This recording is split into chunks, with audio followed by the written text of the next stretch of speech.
24 സൂക്തങ്ങളിൽ ജിഹാദിനെ പ്രോത്സാഹിപ്പിക്കുന്നു എന്ന് പറയുന്നവർ 72 സൂക്തം ആ ജിഹാദിനെ നിരുത്സാഹപ്പെടുത്തുന്നു എന്നത് കാണാതെ പോയി.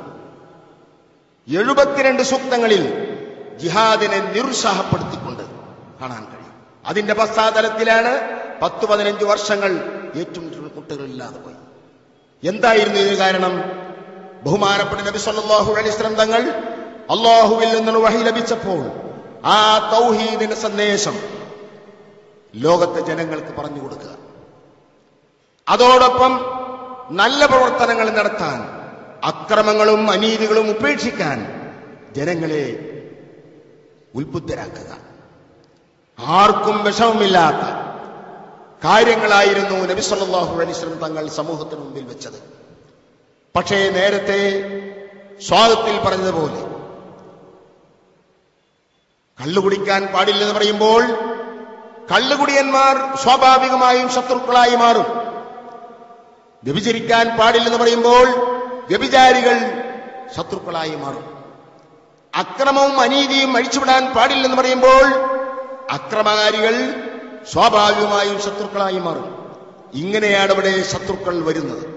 എന്നാൽ അവരോടൊന്നും ഇസ്ലാമിന്റെ ഈ നിയമങ്ങൾ നിങ്ങൾ സ്വീകരിച്ചേ പറ്റൂ, ഇല്ലെങ്കിൽ നിങ്ങളെ വകവരുത്തും എന്നൊരു സമീപനം ഉണ്ടായിട്ടില്ല. നബി തങ്ങൾ എന്താണ് പരമാവധി ചെയ്തത്? ഈ വിശ്വാസത്തെ നിലനിർത്തിക്കൊണ്ട് അവിടെ സ്വസ്ഥമായി സ്വൈര്യമായി ആരേക്കും കടന്നിയല്ലാതെ തന്നെ നിൽക്കാൻ നോക്കിയപ്പോൾ അതിന് പറ്റാതെ വന്നു, അതിനനുവദിക്കാതെ വന്നു. തികച്ചും തീവ്രവാദമായിരുന്നു, അല്ലെങ്കിൽ ഭീകരപ്രവർത്തനമായിരുന്നു അന്നത്തെ ആ മുശ്രിക്കുകൾ സ്വീകരിച്ച നിലപാട്. എന്തായിരുന്നു അബൂജഹലിന്റെ സിദ്ധാന്തം? അല്ലെങ്കിൽ അവിടുത്തെ മുശ്രിക്കുകളുടെ സിദ്ധാന്തം എന്തായിരുന്നു? ഇവിടെ കാലങ്ങളായി ബഹുദൈവ ആരാധന മാത്രമേ നടന്നു വന്നിട്ടുള്ളൂ. കുറെ കാലങ്ങളായി അതാണ് ചെയ്തു വരുന്നത്. അതിനെതിരിൽ ഒരു ഏകദൈവ വിശ്വാസവുമായി മുഹമ്മദ് വന്നിട്ടുണ്ടെങ്കിൽ അത് ഈ മണ്ണിൽ പറ്റില്ല. അത് ഇവിടുന്ന് ഉന്മൂലനം ചെയ്തേ പറ്റൂ. ഈ നിലപാടിൽ ഉറച്ചു നിൽക്കുകയും എന്നല്ലാതെ മുഹമ്മദ് നബി സല്ലല്ലാഹു അലൈഹി വസല്ലം തങ്ങളെ പറ്റി വേറൊരാക്ഷേപം അവർക്ക് പറയാനില്ല. അബൂജഹൽ എന്താ പ്രധാനമായും പറഞ്ഞ്, അജഅലൽ ആലിഹത ഇലാഹം വാഹിദൻ ഇന്ന ഹാദാ ലശൈഉൻ ഉജാബ്. നബി തങ്ങളെ പറ്റി അക്രമകാരിയാണെന്നോ, അക്രമങ്ങൾ അഴിച്ചുവിടുന്ന ആളാണെന്നോ, അനീതി പ്രവർത്തിക്കുന്ന ആളാണെന്നോ അങ്ങനത്തെ ഒരു പരാമർശവുമില്ല. അല്ലെങ്കിൽ വ്യക്തിജീവിതം ശുദ്ധിയല്ലെന്നോ, സാമ്പത്തികമായി ശുദ്ധിയില്ലെന്നോ അങ്ങനൊന്നും പറഞ്ഞിട്ടില്ല. എന്നല്ല, ആദ്യകാലത്ത് നബി സല്ലല്ലാഹു അലൈഹി വസല്ലം തങ്ങൾക്ക് അവർ കൊടുത്ത പേര് തന്നെ അൽ അമീൻ, വിശ്വസ്തൻ. എല്ലാ അർത്ഥത്തിലും നിരുപാധികമായ അമീൻ ആയിരുന്നു, വിശ്വസ്തനായിരുന്നു. അങ്ങനെ വിശ്വസ്തനായ നബി സല്ലല്ലാഹു അലൈഹി വസല്ലം തങ്ങൾ ഈ ആശയവുമായി വന്നപ്പോൾ ആദർശ സംഘട്ടനമാണ് ഇവിടെ വരുന്നത്. ആദർശത്തിലുള്ള പൊരുത്തക്കേടാണ് വരുന്നത്. രണ്ട് ആശയങ്ങളും രണ്ട് ധ്രുവങ്ങളിൽ നിലനിൽക്കുന്നു. ഒന്ന് ഏകദൈവ വിശ്വാസം, മറ്റേത് ബഹുദൈവ വിശ്വാസം. ഇങ്ങനെ വന്നപ്പോൾ ബഹുദൈവ വിശ്വാസികളെല്ലാം ഏകദൈവ വിശ്വാസത്തെ അവരിൽ അടിച്ചേൽപ്പിക്കാൻ വേണ്ടി ബഹുമാനപ്പെട്ട നബി സല്ലല്ലാഹു അലൈഹി വസല്ലം ശ്രമിച്ചിട്ടില്ല. പിന്നെയോ തൗഹീദിന്റെ ആളുകളായ ജനങ്ങൾ അവർക്ക് സ്വൈരമായി ഇവിടെ ജീവിക്കാൻ കഴിയാതെ വന്നപ്പോൾ ഇവരുടെ ശർറ് വരാതിരിക്കാൻ വേണ്ടി രാജ്യം വിടുക എന്ന തീയറയാണ് ആദ്യം സ്വീകരിച്ചത്.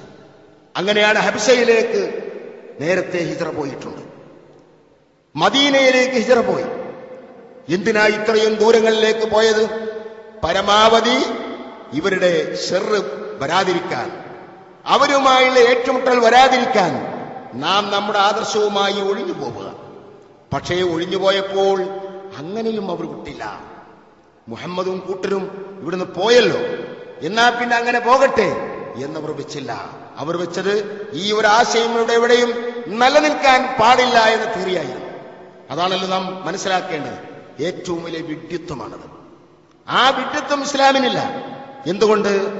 ആദർശങ്ങളിൽ പൊരുത്തക്കേട് വരുമ്പോൾ ഒരു ആദർശത്തെ ഇവിടെ ഇല്ലാതെയാക്കാൻ ആ ആദർശം കൊണ്ടുവന്ന ആളെ വകവരുത്തിയത് കൊണ്ട് ആദർശം എടുത്തു പോകില്ല.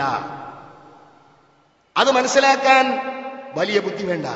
അതുകൊണ്ട് മുസ്ലിങ്ങൾ ഒരിക്കലും ആദർശത്തെ ആദർശം കൊണ്ട് നേരിടുകയല്ലാതെ ആ ആദർശത്തെ ഇവിടുന്ന് ഇല്ലാതാക്കാൻ വേണ്ടി അതിന്റെ ആളുകളെ കൊന്നൊടുക്കുക, ആക്രമിക്കുക, അനീതി പ്രവർത്തിക്കുക ഒരുപാട് മുസ്ലിങ്ങൾ സ്വീകരിക്കില്ല, സ്വീകരിക്കാൻ പറ്റുകയുമില്ല. അങ്ങനെ സ്വീകരിക്കുന്നത് ബുദ്ധിയുമല്ല.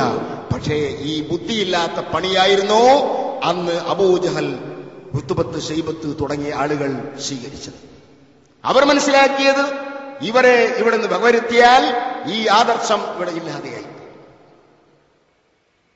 കണ്ടോ, ബഹുമാനപ്പെട്ട നബി സല്ലല്ലാഹു അലൈഹി വസല്ലം തങ്ങൾ മദീനയിൽ ചെന്ന് താമസമാക്കി. സ്വഹാബത്ത് നബി തങ്ങളുടെ കൂടെ മദീനയിലേക്ക് പോയി. സ്വന്തം നാടും വീടും സ്വത്തും സമ്പത്തും എല്ലാം വിട്ടേച്ചുകൊണ്ട് സ്വന്തം നാട്ടിൽ നിന്ന് പോവുകയാണ്. പരമാവധി ഒരു രക്തച്ചൊരിച്ചിൽ വേണ്ട, ഇവിടെ ആയുധം കൊണ്ടുള്ള ഏറ്റുമുട്ടൽ വേണ്ട. അപ്പൊ ഒരിക്കലും ഇസ്ലാം ആയുധം കൊണ്ടുള്ള ഏറ്റുമുട്ടൽ ലക്ഷ്യമാക്കുന്നില്ല. മാത്രമല്ല, ബഹുമാനപ്പെട്ട ഇമാം ബൈളാവി അദ്ദേഹത്തിന് അവിടുത്തെ തഫ്സീറിൽ പറയുന്നു കാണാൻ കഴിയും. എന്താ പറയുന്നത്? വലമ്മ അജസു, ശത്രുക്കൾ അശക്തമായപ്പോൾ എന്തിന് അവർക്ക് കഴിഞ്ഞില്ല? ബിൽ മുഹാജ്ജാത്ത്, അവർക്ക് ലക്ഷ്യം കൊണ്ട് തെളിവുകൾ നിരത്തി ആദർശത്തെ നേരിടാൻ അവർക്ക് കഴിയാതെ വന്നപ്പോൾ സാറഉ ബിൽ മുഖാറഅത്തി ബിസ്സുയൂഫ്. അതാണ് ഏത് കാലത്തുമുള്ളത്, അങ്ങനെയാണ്. ന്യായം കൊണ്ട് ന്യായത്തെ നേരിടാൻ കഴിയാതെ വരുമ്പോൾ ആയുധം കൊണ്ടുള്ള ഏറ്റുമുട്ടലിലേക്ക് എടുത്തുചാടും. ഇതായിരുന്നു അവിടെ സംഭവിച്ചത്. അതാ ഞാൻ പറഞ്ഞത്, ഒരിക്കലും ഇസ്ലാം അങ്ങനെ കുറെ ആളുകളെ കൊന്നൊടുക്കുക എന്ന് ലക്ഷ്യമാക്കിയിട്ടില്ല. അവർക്ക് അവരുടേതായ ആദർശം ഇവിടെ നിലനിർത്താൻ ആവശ്യമായ തെളിവുകൾ ഉദ്ധരിച്ചുകൊണ്ട് ഇസ്ലാമിനോട്, മുസ്ലിങ്ങളോട് പ്രതികരിക്കാൻ കഴിയാതെ വന്നു. മുസ്ലിങ്ങൾ തെളിവ് നിരത്തിയപ്പോൾ പരിശുദ്ധ ഖുർആൻ തന്നെ ധാരാളം തെളിവുകൾ ബുദ്ധിമാന്മാർക്ക് മനസ്സിലാകാൻ പറ്റും വിധം വ്യക്തമാക്കിയപ്പോൾ അതിനെ നേരിടാൻ, തെളിവുകൊണ്ട് നേരിടാനോ ഇതിനെ ബുദ്ധിപരമായി ഖണ്ഡിക്കാനോ കഴിയാതെ വന്ന അവർ എന്തു ചെയ്തു? ആയുധം കൊണ്ടുള്ള എടുത്തുചാട്ടത്തിലേക്ക് ഉളരുകയാണ് ചെയ്തത്. ഇമാം ബൈളാവി അവിടുത്തെ തഫ്സീറിൽ പറയുന്നത് നമുക്ക് കാണാൻ കഴിയും. അതാണ് എല്ലാ ഫിഖ്ഹിന്റെ കിതാബുകളിലും കർമ്മശാസ്ത്ര ഗ്രന്ഥങ്ങളിലും പറയുന്നത് കാണാം. തുഹ്ഫയിലും മോനിയിലും ഒക്കെ ഇത് നമുക്ക് കാണാം. വലൈസൽ മഖ്സൂദു മിനൽ ജിഹാദ്, ഇസ്ലാം പറയുന്ന ജിഹാദ് കൊണ്ടുള്ള ഉദ്ദേശമേ അല്ല ഖത്ലൽ കുഫാർ, മുസ്ലിങ്ങൾ അല്ലാത്തവരെ കൊന്നു കളയുക എന്ന ഒരു വിഷയം ഇവിടെ ഇല്ല. അത് ജിഹാദിന്റെ ഉദ്ദേശമല്ല. വൈന്നമൽ മഖ്സൂദു അൽ ഹിദായ, ഇവിടെ ഉദ്ദേശമുള്ളത് ജനങ്ങൾ നേർവഴിയിൽ ആകണം എന്നത് മാത്രമാണ്. ഫലൗ അംകനത്, ജനങ്ങൾ നേർമാർഗത്തിലാകാൻ ഇവിടെ സാധ്യമാകുമെങ്കിൽ ബിദ്ദലീൽ, തെളിവുകളെ നിരത്തി ജനങ്ങളെ ബോധ്യപ്പെടുത്തി നന്മയിലേക്ക് ജനങ്ങളെ കൊണ്ടുവരാൻ കഴിയുമെങ്കിൽ അതാണ് ഇവിടെ ചെയ്യേണ്ടത്. അതാണ് മുസ്ലിങ്ങൾ ലക്ഷ്യമാക്കുന്നത്. എന്നല്ലാതെ ഒരു അമുസ്ലിമിനെ ഇവിടെ കൊല നടത്തുക എന്നത് ഉദ്ദേശമല്ല. കാരണം ഒരാളെ കൊന്നതുകൊണ്ട് ആ ആദർശം ഇവിടെ ഇല്ലാതെ പോകുന്നില്ല. അങ്ങനെ മനസ്സിലാക്കാൻ മാത്രം വിഡ്ഢികൾ അല്ല മുസ്ലിങ്ങൾ. അതുകൊണ്ട് ഞാൻ പറയുന്നത് കുറെ അമുസ്ലിങ്ങളെ കൊല ചെയ്യുക എന്നത് ഇസ്ലാമിന്റെ ലക്ഷ്യമല്ല. അതുകൊണ്ടല്ലേ നാം മനസ്സിലാക്കണം, ജിഹാദ് യഥാർത്ഥത്തിൽ നടന്നിട്ടുള്ളത് തീവ്രവാദത്തിനെതിരിലായിരുന്നു, ഭീകര പ്രവർത്തനങ്ങൾക്ക് എതിരിലായിരുന്നു. ആ ജിഹാദ് തന്നെയും ആയുധമെടുക്കൽ തന്നെയും 15 കൊല്ലം കഴിഞ്ഞതിന് ശേഷം എപ്പോ പൊറുതിമുട്ടിയപ്പോ, അതല്ലേ ഖുർആൻ തന്നെ പറയുന്നു. നേരത്തെ ഉസ്താദ് നമ്മളെ കേൾപ്പിച്ചില്ലേ, വഹും ബദഊകും അവ്വല മറ, അവരാണ് നിങ്ങളോട് ആയുധമെടുത്തുള്ള സമരത്തിന് തുടക്കം കുറിച്ചത്. നമ്മുടെ ഭാഗത്തോളം ആയുധമെടുത്തിട്ടില്ല, മുസ്ലിങ്ങൾ ആയുധമെടുത്തിട്ടില്ല, മുസ്ലിങ്ങൾ കുഴപ്പത്തിന് നിന്നിട്ടില്ല. പരമാവധി സൂക്ഷിച്ചു പോരുകയായിരുന്നു. എന്നിട്ട് തന്നെയും ആയുധമെടുത്തുള്ള സമരം നടന്നപ്പോൾ തന്നെയും എത്ര മാന്യമായ രീതിയിൽ നിങ്ങൾ കൈകാര്യം ചെയ്യണമെന്നായിരുന്നു നബി സല്ലല്ലാഹു അലൈഹി വസല്ലം തങ്ങളുടെ നിർദ്ദേശം. ധാരാളം ഡസക്കണക്കിന് സമരങ്ങൾ ആ കാലഘട്ടത്തിൽ പലയിടങ്ങളിലായി നടന്നിട്ടുണ്ട്. പ്രവാചകൻ പങ്കെടുത്തതും അല്ലാത്തതുമായി ആ ജിഹാദിലെല്ലാം കൂടെ എത്ര എണ്ണാണ് മരിച്ചത്? മൊത്തം ജനങ്ങൾ മുസ്ലിങ്ങളും അല്ലാത്തവരുമായി മൊത്തം 1000-ൽ ചില്ലറ ആളുകൾ മാത്രം മരിച്ചത്. നബി തങ്ങൾ ഉപദേശിച്ചു, നിരപരാധികൾ ഒരിക്കലും ഇതിന് ഇരയാകാൻ പാടില്ല. പാവപ്പെട്ട പെണ്ണുങ്ങൾ, കുട്ടികൾ, വയസ്സന്മാർ, അവർക്കൊന്നും അപകടം വരാൻ പാടില്ല. സമ്പത്ത് നശിക്കാൻ പാടില്ല. കൃഷികളും തോട്ടങ്ങളും നശിപ്പിക്കുന്നു, സൂക്ഷിക്കണം.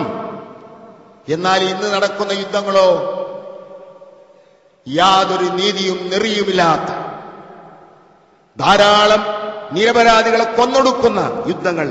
ഇതൊരിക്കലും ഒരു തരത്തിലുമുള്ള യുദ്ധമായി കാണാൻ കഴിയില്ല. അത് തികച്ചും അക്രമമായിട്ട്, അനീതിയായിട്ട് മാത്രമേ നമുക്ക് മനസ്സിലാക്കാൻ കഴിയൂ.